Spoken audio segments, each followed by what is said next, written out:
The Highway Maintenance Crew. From Marcus T., Colorado. I've been working highway maintenance for the Colorado Department of Transportation for 12 years now, and I can tell you that night shifts on I-70 through the Rockies are usually pretty routine. We close lanes, set up cones, patch potholes, replace guardrails. It's boring work, but it pays well, and the roads are mostly empty between 2 and 5 a.m., which makes the job easier. But what happened last March changed everything I thought I knew about those mountains. It was a Tuesday night, or technically Wednesday morning, around 3:15 a.m. My crew consisted of 5 guys: me, Danny, Rodriguez, an older guy named Bill, and a new kid fresh out of trade school named Tyler. We were working on a section of westbound I-70 near the Eisenhower Tunnel, about 60 miles west of Denver. The elevation there is over 11,000 feet, and even in March, it's cold as hell. That night it was probably around 15 degrees, clear skies, no wind, which was actually perfect working conditions. We had 2 lanes closed with our truck-mounted attenuators, those crash barriers on wheels that protect us if someone isn't paying attention and drives into the work zone. Our lights were set up, the reflective cones were in place, and we were breaking up old asphalt with jackhammers to prep for a patch job. The sound of those jackhammers echoes off the mountains, something fierce, but we were used to it. What we weren't used to was what happened next. Danny was the first one to notice. He shut off his jackhammer and pulled out his earplugs, looking around with this confused expression on his face. I saw him doing it and figured maybe he heard a car coming, so I shut mine off too. Rodriguez and Bill followed suit, and suddenly it was dead quiet except for the generator running our lights and the distant hum of our trucks. "You guys hear that?" Danny asked, his breath coming out in white puffs in the cold air. We all listened. At first I didn't hear anything unusual, just the normal sounds of the mountain at night.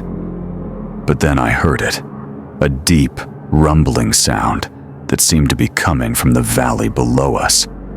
It wasn't a car engine, wasn't machinery, wasn't anything I could immediately identify. It was organic, almost like a very low-pitched animal call, but deeper than anything I'd ever heard before. "Probably just an elk," Bill said, though he didn't sound convinced. "They can make some weird noises during mating season." "It's March," Rodriguez pointed out. "Elk rut in the fall." The sound came again, louder this time, and I felt it in my chest. It was coming from the south side of the highway, down in the valley where there was nothing but forest and maybe some old mining roads. The valley dropped off pretty steeply from the highway, at least a couple hundred feet down to the tree line. Tyler, the new kid, walked over to the guardrail and looked down into the darkness. "Should we call it in? Maybe there's an animal in distress or something?" "Call in what?" I said. "That we heard a weird noise? They'll think we're smoking something up here." We stood there for maybe another minute, listening. But the sound didn't come again. Finally, I told everyone to get back to work. We had a schedule to keep, and we were burning expensive overtime standing around listening to mystery sounds. We all put our earplugs back in and fired up the jackhammers. I was focused on breaking up a particularly stubborn piece of asphalt when I felt a vibration through the ground that wasn't from our equipment. I looked up and saw that everyone else had stopped working again. This time, even with earplugs in, we could all feel it. The ground was shaking, not like an earthquake, but rhythmic, like something very heavy was moving nearby. I pulled out my earplugs and heard it clearly now. Footsteps. Massive, heavy footsteps that were getting closer. And they were coming from below us, from the valley, moving up toward the highway. The sound of trees cracking and breaking echoed up to us, and I saw something that made my blood run cold. About 100 yards down the highway, back toward the tunnel, trees along the slope were swaying and falling. Something huge was moving through them, coming up toward the road. "Get to the trucks!" I shouted. "Now!" We didn't need to be told twice. All 5 of us dropped our tools and ran for the vehicles. We had 2 trucks there that night, my pickup with the crash barrier attached, and a larger maintenance truck with all our equipment. As we ran, I kept looking over my shoulder at those falling trees, and that's when I saw it emerge onto the highway. It was massive, easily 40 feet long from head to tail, standing on 2 powerful hind legs. Even in the harsh white light from our work lamps, I could make out details that my brain didn't want to process. It had a huge head, probably 6 feet long, with jaws that looked like they could bite a car in half. The skin was rough and textured, a dark gray-brown color. And when it opened its mouth, I saw rows of teeth that had to be at least a foot long each. The arms were small, almost comically so compared to its body, with just 2 clawed fingers on each hand. "Holy shit," Danny whispered beside me. "That's a T-Rex. That's a fucking Tyrannosaurus Rex." He was right. I'd seen enough documentaries, enough museum displays to know exactly what I was looking at. But this wasn't a fossil, wasn't a recreation. This was real, alive, standing on I-70 in the middle of the night, and it was looking directly at us. The creature's head swung in our direction, and I saw its eye catch the light from our work lamps. It was golden, with a vertical pupil like a cat's, and it was focused on us with an intelligence that was terrifying. This wasn't a mindless animal. This thing was thinking, calculating, deciding what to do about the 5 humans standing frozen in its path. It took a step toward us, and the ground shook with the impact. That broke our paralysis. We all bolted for the trucks, and I heard Tyler screaming behind me. I glanced back and saw the Rex lower its head and charge, moving faster than something that size had any right to move. It covered the distance between us in seconds, its massive legs eating up the pavement. I reached my truck first and yanked the door open, diving inside. Danny was right behind me, practically climbing over me to get in. I jammed the key in the ignition and started the engine just as the Rex reached us. Its jaws snapped shut on the crash barrier attached to the back of my truck, and I felt the entire vehicle lurch backward. The metal screamed as those massive teeth crunched through the barrier like it was aluminum foil. I threw the truck into drive and floored it. The tires spun for a heart-stopping second before finding traction, and we shot forward. The Rex's jaws were still clamped on the barrier, and I felt the weight of it pulling us back. But then something gave way. Either the barrier broke free or the Rex let go, and we were moving. In the rearview mirror, I saw Rodriguez, Bill, and Tyler pile into the other truck. Rodriguez was driving, and he had the same idea I did. Get the hell out of there. The Rex had turned its attention to them now, and I watched in horror as it lowered its head and rammed into the side of their truck. The vehicle lifted off the ground on 2 wheels, teetering for a moment, before slamming back down. "We have to help them!" Danny shouted beside me. "How?" I shouted back. "What the hell are we supposed to do against that thing?" But I couldn't just leave them. I spun the wheel and started to turn back, And that's when I saw the Rex do something I'll never forget. It positioned itself in front of the other truck, blocking their path, and then it just stood there, watching them. It wasn't attacking anymore. It was playing with them, like a cat with a mouse. Rodriguez tried to drive around it, but the Rex moved to block him. Then it did the same thing when he tried the other direction. It was hurting them, keeping them contained. And that's when I realized there was a method to this. The Rex was keeping them in place while something else happened. I looked past the Rex, back toward where it had come from, and saw movement in the trees. More of them. At least 3 more large shapes moving up from the valley. They were smaller than the first one, maybe 25 feet long, but there were multiple of them, and they were spreading out, surrounding the area. "There's more of them," Danny said, his voice barely a whisper. "Oh God, there's a whole pack. Pack hunters. These things were hunting in a coordinated group." My mind flashed to every nature documentary I'd ever seen about wolves or lions, how they work together to bring down prey. But these weren't wolves or lions. These were dinosaurs, apex predators from millions of years ago, and we were their prey. I made a split-second decision. I grabbed the radio and switched to the emergency frequency. "This is Unit 47. We have a code. We have an emergency on I-70 westbound near Eisenhower Tunnel. We're under attack. We need help immediately. Multiple large animals, extremely dangerous." The radio crackled. "Unit 47, please repeat. Did you say under attack?" "Yes. Send police. Send wildlife control. Send the goddamn National Guard if you have to. We have 5 men trapped here, and we're going to die if someone doesn't." The Rex roared, and the sound was so loud that the windows of my truck rattled. It wasn't the roar from the movies, wasn't that high-pitched screech. This was a sound I felt in my bones, a deep, powerful bellow that echoed off the mountains and seemed to shake the very air.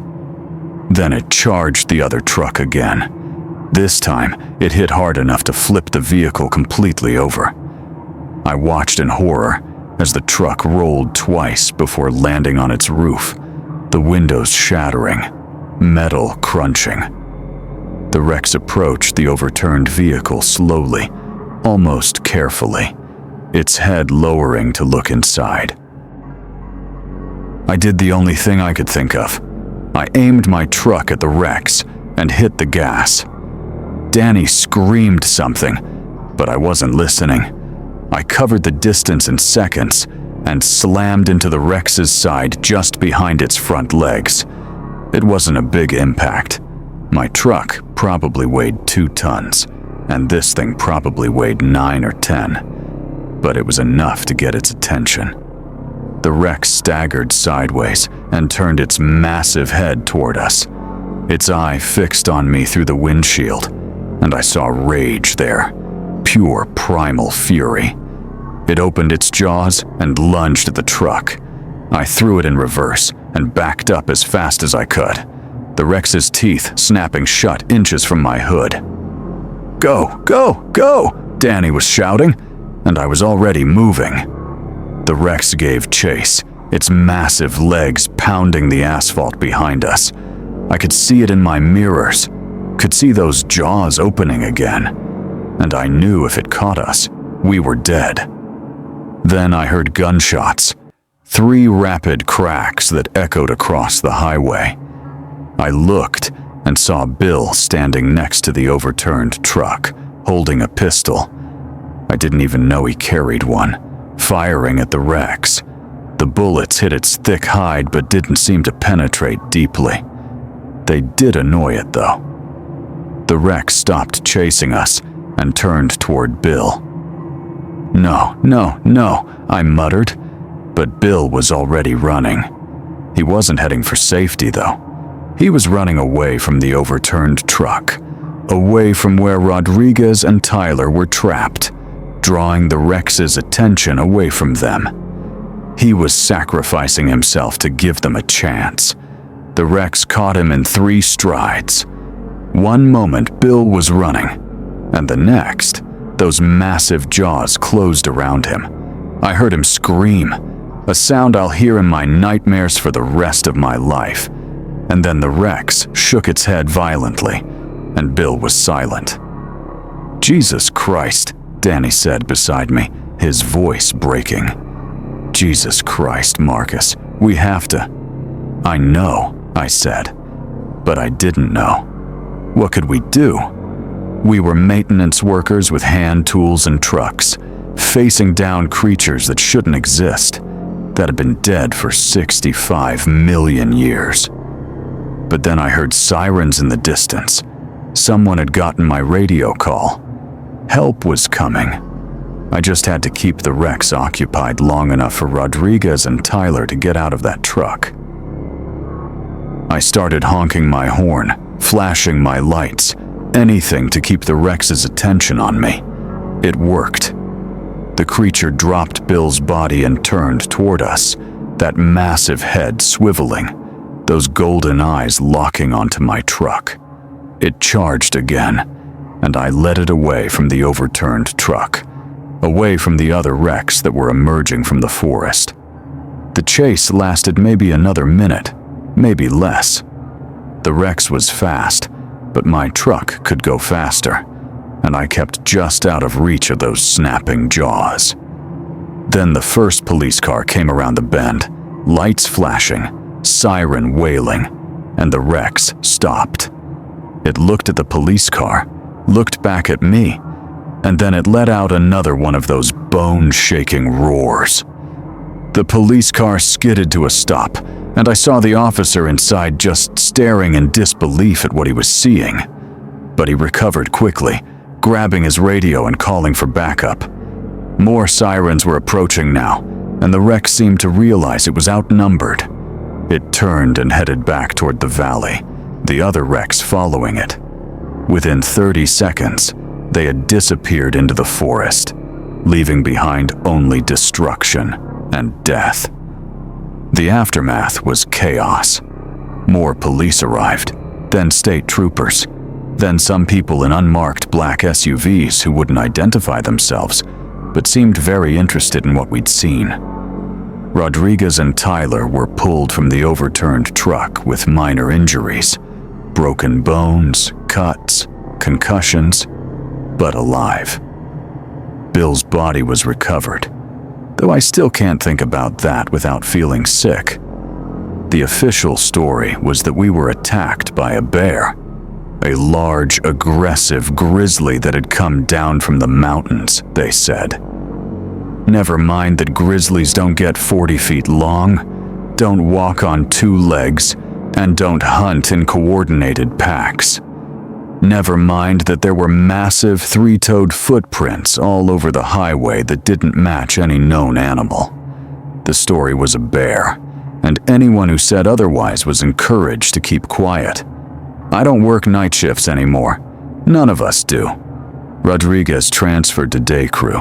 Tyler quit the department entirely, and Danny moved to Kansas, where the mountains can't hide anything that size.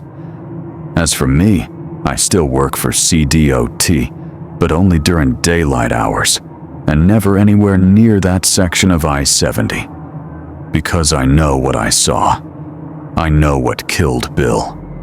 And I know that somewhere in those mountains, in the deep valleys, and hidden places where humans don't go, there are things living that shouldn't exist. Things that come out at night, when the roads are empty, and the only witnesses are people like us. Night shift workers that nobody will believe. I still have nightmares about those golden eyes, about that roar that shook the ground, about Bill's last scream. And sometimes, when I'm lying in bed at 3 a.m., I swear I can hear it in the distance, echoing through the mountains. That deep, rumbling call of something massive and hungry, prowling through the darkness, waiting for the next unlucky crew to be working in the wrong place at the wrong time. The highway maintenance schedule still has that section listed for repairs. The potholes are still there. The guardrail still needs replacing. But nobody wants to work that stretch at night anymore. And CDOT hasn't pushed the issue, which tells me they know something they're not saying. Whatever is in those mountains, it's still there. Still hunting. Still waiting. And I pray every night that I never have to see it again.